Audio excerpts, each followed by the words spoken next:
6th is a day which will be marked in the memory of every man and woman in the world. June 6, 1944 is the day on which the United Nations flung their might against enslaved Europe and against Japan as well. For there is only one war, and no part of it is unimportant or forgotten. It is being waged in Europe, and it is being waged in the Pacific, the Aleutians, and in the furthest outposts of China, Burma, and India. It is being waged wherever a soldier or a sailor of the United Nations is on duty. For all these men are fighting together against one common enemy, the Germans and the Japanese. You know that an infantryman killing a Nazi on the bloody beaches of Normandy brings us closer to Tokyo, and that a tail gunner shooting down a Zero over New Guinea aids his buddies on the road to Berlin. Berlin or Tokyo, which was to be first? The general staffs, in planning the war, came to the decision Germany would have to be knocked out first. We knew that Hitler could survive without Japan, but Japan would have a tough time without her Nazi ally. Once Germany surrendered and the force which had been directed against her could be turned towards Japan, complete victory was inevitable. So at the Tehran Conference in November 1943, the time and place of the invasion were decided upon in principle. General Eisenhower, chosen Supreme Commander-in-Chief of the Allied Expeditionary Forces, was to have full discretion to name D-Day and H-Hour. With all possible speed, he turned the meadows and cliffs of England into training grounds for thousands of British, American, and Canadian soldiers, and assembled the gigantic pile of material necessary. He brought men who had pioneered in those daring amphibious landings in the South Pacific to his headquarters, that he might profit from their experience gained at Guadalcanal and Kwajalein. During the months preceding June, the air forces of America and England pounded Europe and the invasion coast night and day. Hitler waited. Tojo waited. The world waited. General Eisenhower's men were ready. They were ready, all right. They'd been ready for a long time. GIs and Tommies moved down to the English Channel and boarded the ugly warcraft waiting to carry them across that narrow strip of water which separates the free world from Hitler's. The power of the United Nations was gathered, ready to strike against the untested wall of Germans and steel 50 miles away. Englishmen who had seen Dunkirk looked at the mighty fleet and remembered the desperate flight from France in fishing skiffs and rowboats 4 years before.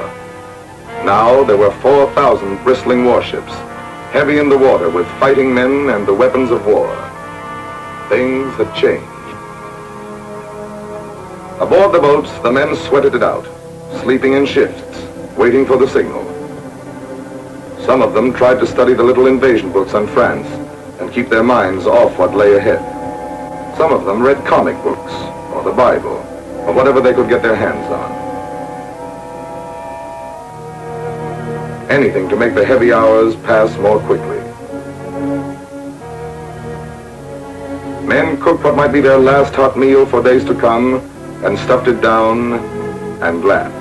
While they waited, none of them looked or acted like guys on whose shoulders rested the most tremendous responsibility in modern history. But that was the general idea. They were waiting for the signal which would mean the beginning of the end of Hitler. And then on June 5th, from the bridges of 4,000 ships, the signal came. Eisenhower had said go. The invasion fleets silently moved out of the English harbors and pointed their prows toward the Normandy coastline. The day had come.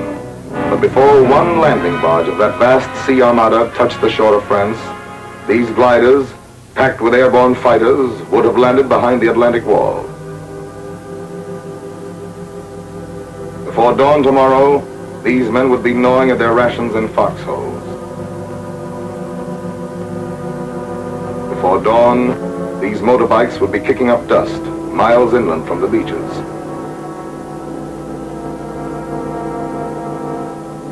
Before dawn, this Vickers 303 would be spitting slugs at a startled German garrison. And with luck, this TNT would be wrapped around the trestle of a French bridge.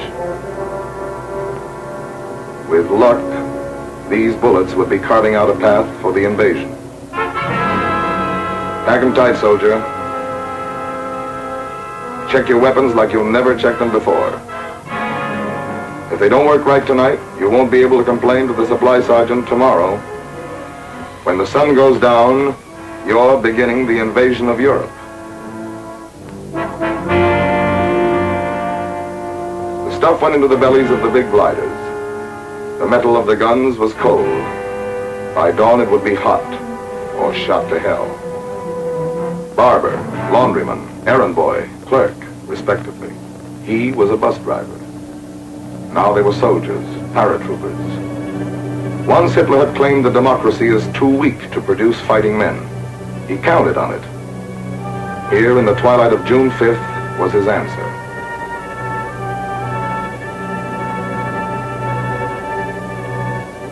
They listened professionally to the briefing. Bridges, roads, airfields, command posts. 5 miles inland, 20 miles inland. They listened to perilous missions for guys who'd volunteered for perilous missions.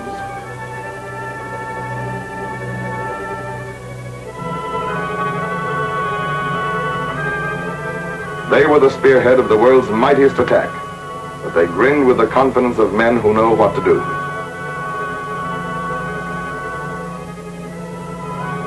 As the light waned, it was time. General Brereton of the 9th Air Force was there to see some of them go, as they clambered awkwardly into the planes. Leading the attack were the guys of the 82nd Division, who would cut their battle teeth in Sicily and on the hot beaches at Salerno. With them were men of the 101st, with whom they trained in England. They climbed in, and they were ready.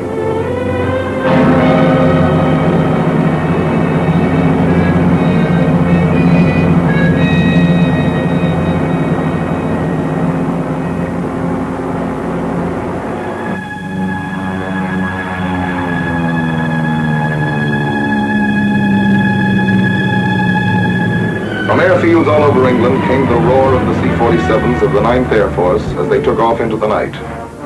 Their passengers had an appointment in France. Every man in the invasion that night thought of General Eisenhower's order of the day. Soldiers, sailors, airmen, you're about to embark on a great crusade. The eyes of the world are upon you, and the hopes and the prayers of all liberty-loving people go with you. Now, led by the RAF, wave after wave, marauders and libs swept in for a final smashing of the German coastal defenses.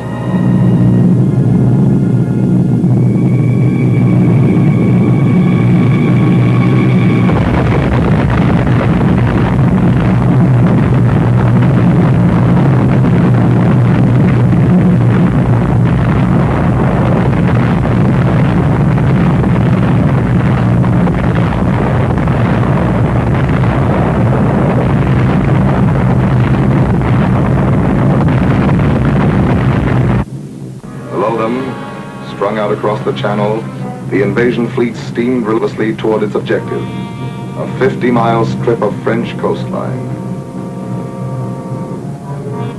Overhead, planes, heavy with the bombs which were blasting the Atlantic Wall together with the shells of the Navy, saw the fleet moving in. H hour was at hand.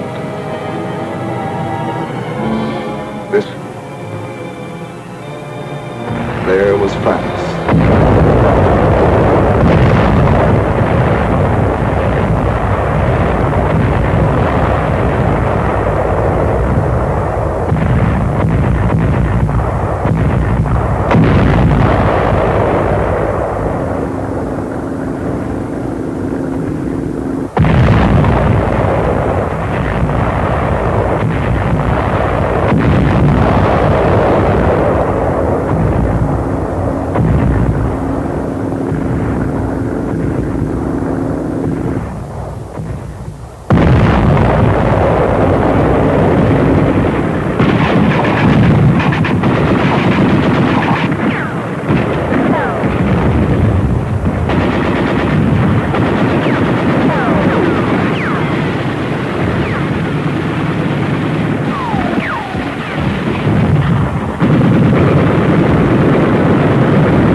was Normandy on June 6, 1944. Dead lay on the beaches.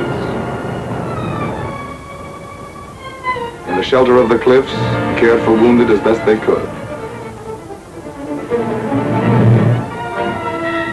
Every death or wound that day was history, whether it was an invader or the Heron folk, the men who set out to conquer the world.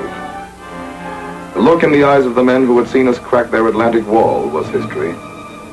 We were in France.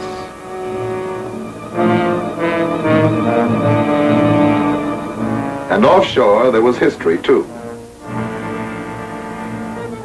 The 4 stars meant I could come over. Eisenhower of Kansas, USA, in whose strong hands lay the destiny of free people. There was history when Omar Bradley, commander of every American on the beachheads, clambered up the side to talk shop with the boss.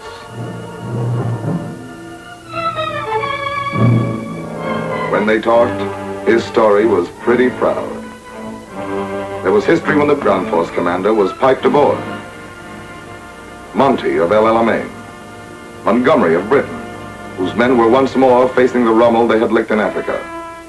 The skill of these men was making history no nation in the world ever stop remembering. At perhaps the same moment, on a dusty windowsill in a city 1,000 miles from Normandy, another general had carved his name indelibly into the historic pages of June 6, 1944. Mark Clark and his 5th Army were in Rome. This is Rome, 3 days before June 6th. Those are Germans, licked, running from the historic capital where for over a year they had been protecting fascism with their guns and Gestapo. Take a look at Germany, moving out. Then take a look at the United Nations, moving in next day. Rome, the legendary ancient capital which 3,000 years of conquerors had dreamed of capturing. Rome, with American men and armor pouring into its outskirts.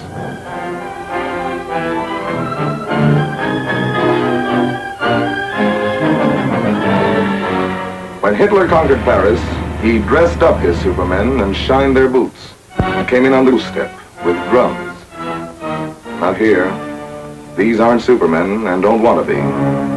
They're just a tired bunch of sweaty soap salesmen and ball players and high school kids from Diana, New Mexico, chewing double mint, pushing slowly past the shadows of the Colosseum and the monuments of ancient Rome in a weary route step. But instead of drums and the triumph of conquerors, they brought along some Scotchmen and their bagpipes. They made American wisecracks the Italians didn't understand. Those PFCs and T4s and lieutenants of Mark Clark's victorious 5th Army weren't proud goose-stepping conquerors. The conquerors, the goose-stepping men, had forced a worldwide war, a war that had sent skinny and fat and ordinary Americans scattering into dirt and homesickness, from the jungles of New Guinea to the coast of France. No, these Americans wanted only to unconquer and then go home. Their triumph on June 6, 1944, was in the faces of the people of Rome. Those faces were of people who were tired of being afraid. People standing on the streets and laughing. Some of them made speeches. Some went around tearing down reminders of German occupation. They streamed out of the wide squares of the old city and waved at the Americans and yelled, "Viva gli Americani!" In Rome, by June 6, 1944, liberation was more than a word. These faces are facts about why we're fighting a war. Scores of thousands of Italian people pushed into the historic square before St. Peter's for the Pope's blessing. The Pope thanked God, and the people bowed their heads. Allied arms and blood and gunpowder had brought them freedom from fascism. When the prayer was through, they cheered again. They could cheer. For the first time in 22 years, they would be free to vote and elect themselves to govern themselves. Like a bell in Philadelphia in 1776, the bells of Rome rang out on June 6, 1944. And on the other side of Europe, in a simple French village named Saint-Marcouf, the bells of Normandy joined those of Rome. the simple human right of liberty walked in behind some GIs in dirty fatigues, and a scattered handful of French farmers and their wives and kids talked to the Americans with their hands and said thanks. A half-mile away from this liberated street in France, Americans were fighting and getting killed, as they were 1,000 miles away and 2 oceans away. In Normandy, in Italy, in Burma, on the seas, the democracies were fighting so that handful of free men in Normandy in 6 would grow and reach across the world, and their weeks. It's one war. No part of it is unimportant or forgotten.